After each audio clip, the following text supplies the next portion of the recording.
And there is one down for the Colonials. They end up beating Fairmont State in this exhibition match, 86-63.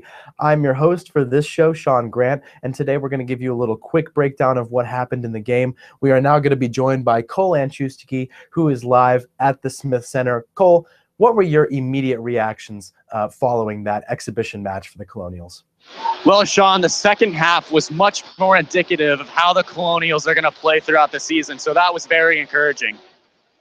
Like you say that right off the bat, we talked about a couple things in the pregame show and in the halftime show, things that we wanted to look for out of this team and improvements that they were going to make. We had said that, clearly Coach Joseph needed to make some adjustments, needed to, get his players focused. They kind of seemed like they were a little bit out of focus in that first half. Talking on the offensive side of the ball, what did you see in terms of their improvement in the second half? Well, the offensive possessions were much more high tempo, and it showed that they can attack quickly and efficiently. So that was great to see. They forced the issue and a lot of good possessions that resulted in great scores.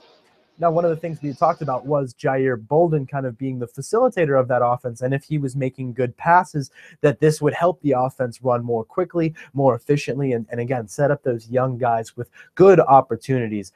How do you think that Bolden played throughout this game? Well, not only did he show that he can get his teammates involved, he also showed that he's going to be a high-volume shooter throughout the year. He racked up over 20 points and was really, really strong on that side of the ball. One of the stats that we've been looking at, Cole, is that there were only 8 assisted points, or only 8 assists made by this Colonials team, only 8 assisted baskets, excuse me. And now with someone who's as good a passer as Bolden is, how do you think that should change going forward? Well, honestly, it needs to change immediately, because while it might work against a D3 school like Fairmont State, when they start getting into non-conference play and Atlantic 10 play, having only 8 assisted baskets is not going to bode well for the Colonials offense. So they need to change that around and start finding players on the offensive scheme. Now, another one of those players that we had talked about was our forward Yuta Watanabe, and now how he had to have a bigger role throughout the season. How do you think he performed today? So the first half was a little shaky, but in the second half, he was much more aggressive from the 4 position. He slashed well. He got a lot more opportunities. He ended up with over 21 points as well. So that was great to see him kind of get it together in the second half. So between Jair and Utah, it's going to be a really offensive, dynamic duo between the two. So that's going to be exciting to watch throughout the year, and that's something to look forward to. Now, another thing that we touched on was the defense and how they were going to play. Obviously, only giving up 63 points. That's a very strong defensive performance. But again, we talk about the level of competition when you're facing a D3 school. So keeping those things in mind, how do you think the defense played? What did we see out of some of those strong defensive players like Yuta Watanabe or the new transfer Ziegler?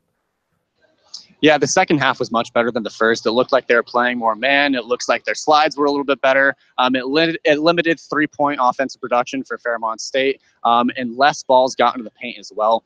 So that was good to see. My biggest concern in terms of the defensive side of the ball, it seems that Maurice Joseph is going to be favoring a smaller lineup, with Utah at the 4 and Toro at the 5. So it's going to be interesting to see how they can command in the paint, and be a shot blocking presence and be that big upfront presence for the Colonials this year. Well, no, and that's something they're going to have to play with. And we saw actually at the beginning of last season with so many young players, head coach Maurice Joseph had to make a lot of adjustments at the beginning of the season. He played with a lot of different lineups trying to create that chemistry. Chemistry was something that we touched on in the halftime show, is something that they're going to need to try and cultivate. And playing with these lineups is going to be a way to do that. I agree with you. I think that the small ball lineup will be something that he favors given the players on this roster. But I think we should look for a few different lineups going forward. But after talking all of that, talking about them needing to have more assisted baskets, have more consistency in their shot selection, and having some more consistency in the defensive alignments once they figure out what kind of lineups they're going to go with. But other than all of that, where else do you think this team needs to improve as they head into some of their regular season games?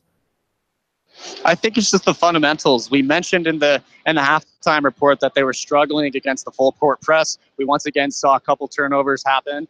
when Fairmont State forced them into bad situations when pressing. So things like that need to be improved upon.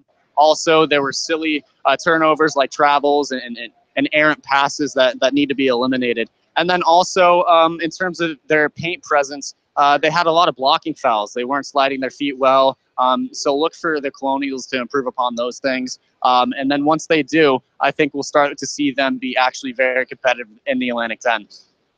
All right. Thanks a lot for your contributions, Cole. Now, that's all the time we have here for you today. The next time the men's team will take the floor will be next Friday against the Howard Bison. So tune in then. We'll have some more pregame coverage, some halftime coverage, and some postgame coverage along with live tweets. So stay active, Colonials fans. You can always go to gwsports.com to keep up with your men's basketball team. We'll see you next time.